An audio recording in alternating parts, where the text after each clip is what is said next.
Okay, so I'd like to make a conclusion for this course by reflecting on, everything I've learned and like share some wisdom with you from someone who reached his personal financial goals. So first, I'd like to start with what I call the rich countries paradox. It's I don't know if you'll agree with me, but I feel that in our Western countries, we've never been so rich, yet we have never been so frustrated. Um, and the reality is, when you don't have money, you have problems, and when you have money, you have other kinds of problems. Don't get angry if you don't have money and you think, oh, if I had money, I would be happy. I mean, it, for sure, money helps, but it has a limited effect. What you want actually, because I see in self-help, I see online, everyone wants to reach their goal, everyone wants to achieve things, which I understand. But at the end of the day, what you want is just being happy, right? And you don't have to be a millionaire to be happy.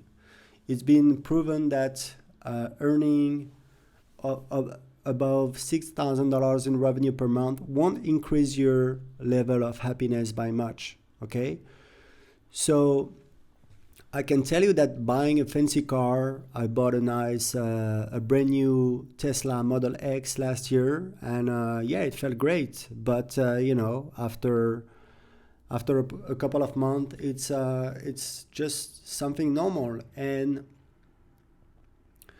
I have a theory that everyone has a certain level of happiness. Okay, some people are naturally happy, and some people are naturally unhappy. Okay, and then you have everything in between, right? It's not black and white. You have all kind of of shades of gray, right? So I think that everyone is like this, everyone has a certain level of happiness. And when you, for example, if tomorrow you win the lottery, or your uncle die and you inherit some money, you're going to feel happy for sure. But after a while, you're going to get back to the same level of happiness you are right now. So buying expensive stuff, fancy toys, yeah, it's going to feel good. But you eventually you're going to go back to your normal level of happiness.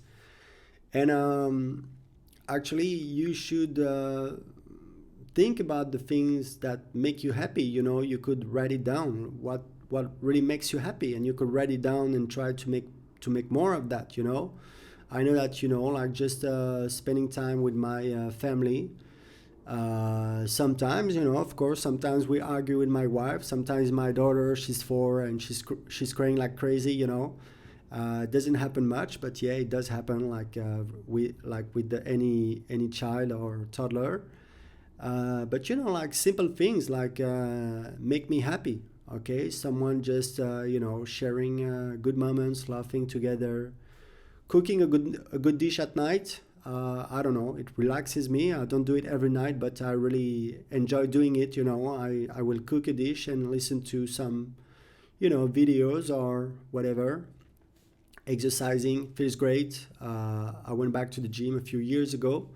I go about 3 times per week. Recently I've started doing boxing, and it's really amazing. You just get a pair of shoes, a pair of gloves, and yeah, you can train for years and still get better at it.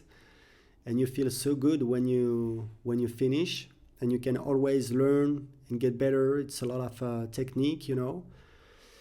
So yeah, it feels great. Going for a walk, I love to walk. It's great. I can walk and listen to a podcast. I feel great. Watching a good TV series or a documentary. I love non-fiction histories. Even fiction, is fine. So all this, it doesn't cost much, right? And it can make you happy. So write down what makes you happy, and be honest with you, and you will see that, yeah, it feels good to buy a fancy car or buy a fancy house. But it's not the only way. And in many places, you can find happiness in very simple things that don't cost much. So here are some tips to feel happy now. And actually, I had a customer of mine, he sold a course about being happy, right? It was a psychologist or something, and he was successful. He was making money out of his blog selling this course. And what I mean is that you do, like I think it's Tony Robbins again, who says something very true. He says that where you put your focus, you're gonna get results. It's obvious, right? So if you put some focus in being more happy, well, you might get some results. So it's like everything, you can work on it. So the first thing is to feel grateful for what you have or what you have accomplished. And it's great, just make a note in Notion or, anywhere, and write down everything you feel grateful for. I did it once, and I was really feeling overwhelmed by by joy, by feeling grateful for all I had. And even though, I'm sure you've been through maybe tough times, I'm sure you had your share of luck and good moments, so let's enjoy them. And the less you had, the more valuable it is, that's how the world works. So, make sure you have enough sleep, you eat well, or at least not too bad, because let's face it, we don't eat well, most of the people. Most of us, I sure don't, and, I'm not in bad shape, I'm not obese, I'm doing okay, but I know that I could eat better, Try to exercise on a regular basis. I go to the gym 3 times per week at least, and it could be more, but that's how it is. But it's very important, I read the book of the Moz founder. So that's Ren Fishking, is pretty famous online. And I was so surprised because, he was explaining that. So Moz, he founded Moz, and today Moz is doing like 40 million in revenue. It's not that successful. That's what he explained in the book. But he was explaining that he went through a very tough period where he actually was drinking way too much coffee. So he wasn't sleeping well. I sure love coffee, and I make sure that I don't drink too much of it, or I feel at night that, it bothers me, prevents me from sleeping. So be very careful about what you put in your body, because he was in such a pain, like he couldn't sleep, so he was tired, he had some back pain, and he was like suffering a lot just because he was just, taking too much coffee. And you can imagine that if the guy sleeps bad, the next day he's going to feel like he needs an extra coffee to get going, right? So it's a bit of a vicious circle, right?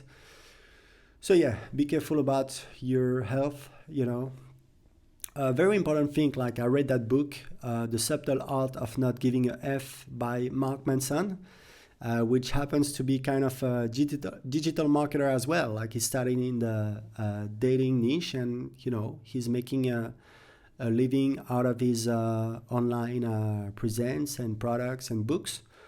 And this book, I read it in 2016 when I was struggling to build System.io, and I was feeling like a failure, even though I knew that I was making more money than everyone I knew here in Lisbon. I was feeling bad because I was feeling like a failure, and I was feeling bad because I was feeling guilty about it. And it wasn't fair because many people were having like regular jobs and they were not complaining. And that's what he explained in his book. It's just that it's okay not to feel okay. Don't feel bad because you're feeling bad. He's got a funny way to explain it where he say we're the only species that we can feel bad and feel bad because we feel bad, and that's bullshit. We shouldn't go through this. So it's okay not to feel okay. Sometimes you don't feel okay, and it's okay. It's maybe you're tired, maybe you had a bad day, maybe you had bad news. That's life. Giving to others, it's great. It's Christmas time. We've sent gifts to many of my family members for the first year. Usually it's just to my mom, and it felt great. A few weeks ago, so there was a guy we used to buy, fake DVDs from him on the street in Colombia, in my wife's hometown when we used to live there. And a couple of years ago, we saw him. He was still selling DVDs, and he approached us, and we were like, "Hey, sorry, but our computers they don't even have DVD players anymore. So we couldn't buy DVDs from him." And like a few weeks ago, my wife, saw that he passed away recently, and her family was asking for help because they didn't have the money to bury him. So we sent not much, like $100, but yeah, it felt good. So giving is a great way to feel good, and when you're thinking about the others, you're not thinking about you, at least. So I think it's one way to feel better sometimes. Feel better about you. Trying new things. We all have like a certain routine, and it's good to question your beliefs and try new things, and you're gonna be surprised. I've always loved to travel. I had no interest for Latin America at all, and in 2006, a friend of mine had a friend living in Mexico City, and he was like, "Hey, do you want to come?" I was like, "Yeah, sure, let's go." And we had a blast for 2 weeks. I loved it. Went back to France, started learning Spanish. And, one thing led to another. I went to Colombia and met my wife. So, you never know. To me, Latin America was like guys with, mustaches playing guitar. I was like, oh, that's boring. And I found that I love the culture. I love the people. I love the sun. So you never know, just give it a try. You might be surprised. And last piece of advice, that's something that I learned from my favorite mentor in business. He said, marry a happy person. And it's funny because I think that many people don't think about it.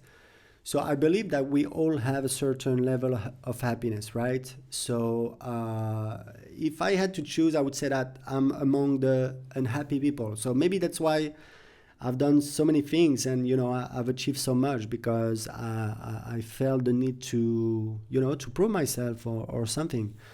But I've got a nice life. I'm not complaining, but maybe, yeah, if I had to categorize myself, maybe I would put myself in the not so happy people. And my wife, she's a happy person. She's relaxed, she's laid back, she's cool, she's taking it easy.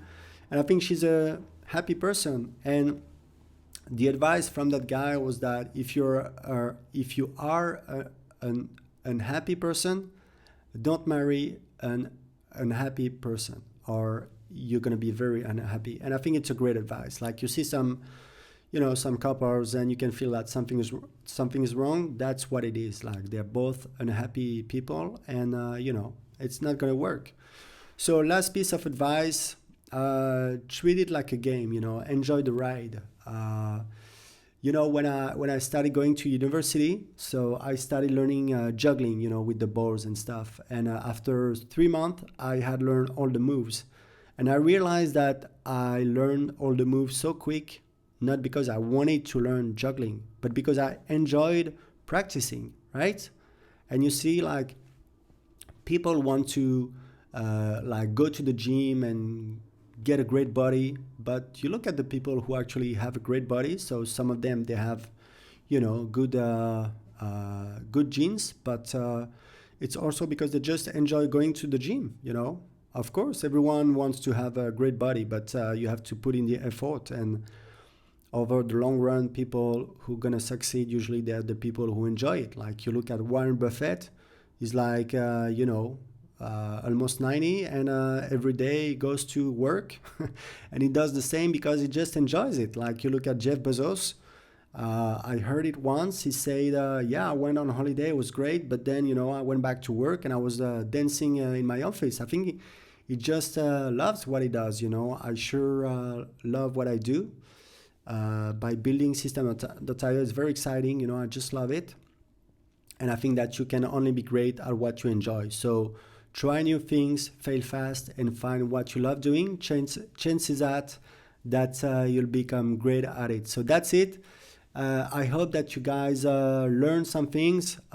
If you want to, follow me online or give me some feedback, I'd be happy. You can join us in the Facebook group, all the System.io crowd, and wish you a great success. Have a good day. Talk soon. Bye bye.